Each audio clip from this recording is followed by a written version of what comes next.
안녕하세요, 시온TV입니다. 일본이 우리나라에 반도체 핵심 소재 수출 규제를 단행한 지 100일이 다 되어갑니다. 한국의 핵심 기술 산업인 반도체를 무너뜨리려는 아베의 전략은 사실상 실패했습니다. 수출 허가 규제로 한국 기업들이 무너질 거라는 예상과는 다르게 한국의 대기업과 중소기업들이 똘똘 뭉쳐 위기 상황에 잘 대처해 소재 부품 국산을 이뤄가며 다른 수출 통로를 잘 찾아가고 있습니다. 또한 한국인들의 자발적인 불매운동은 전 분야로 뻗어나가 일본 제품과 일본 여행이 상당한 성과를 만들어낸 것이 가시적 성과로 드러나고 있습니다.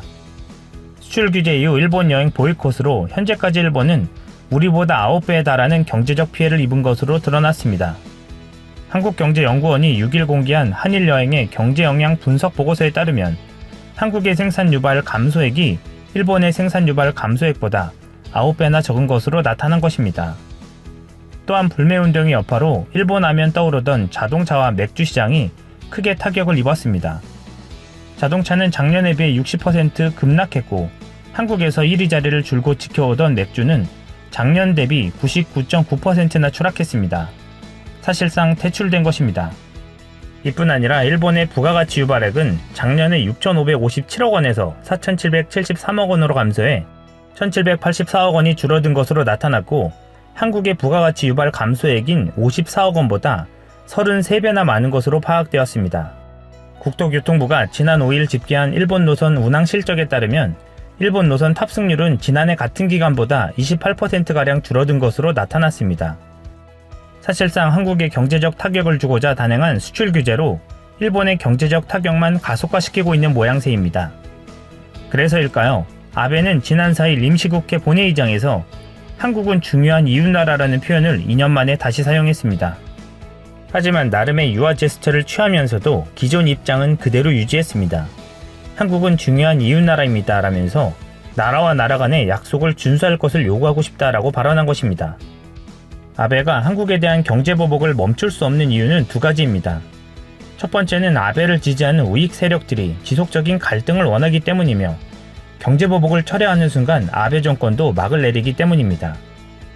두 번째는 궁극적으로 아베 정부가 정식 군대를 갖기를 원하고 그러기 위해서는 주변국들과의 군사적인 긴장감과 갈등을 일부러 만들어내야 하기 때문입니다. 과거에는 그 대상이 북한이었지만 북미 대화를 통한 평화 기조가 퍼지자 일본은 그야말로 왕따가 되었었습니다. 그래서 한국을 그 대상으로 변경해 한국만 왕따로 만들어보려 했던 것으로 보입니다.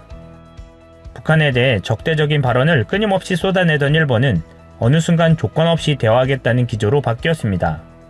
일본의 배타적 경제 수역인 EEZ에 북한 SLBM이 떨어졌지만 비난을 자제하고 있는 것도 그런 맥락으로 보입니다. 대신 한국을 비롯한 주변국들과의 군사적 갈등을 만들어 개헌의 명분을 만들고 아베가 그토록 바라던 전쟁 가능한 국가로 탈바꿈해 정식 군대를 갖고자 하는 것입니다. 그래서 독도나 쿠릴 열도, 갸오이 대오 등의 아베가 지속적으로 갈등을 만들어내려 할 것입니다. 우리는 이에 말리지 말고 아베 정권이 무릎을 꿇게 하기 위해 지금보다 더 강하고 지속적인 불매운동을 이어가야 할 것이고 강한 군대를 만들어야 할 것입니다. 일본에 대한 더 강한 경제적 타격을 주기 위해 아직 시작도 못한 숨겨진 불매운동 대상도 찾아내야 합니다. 일본의 야욕에 흔들림 없이 우리는 우리의 일을 다해 나가야 할 것입니다.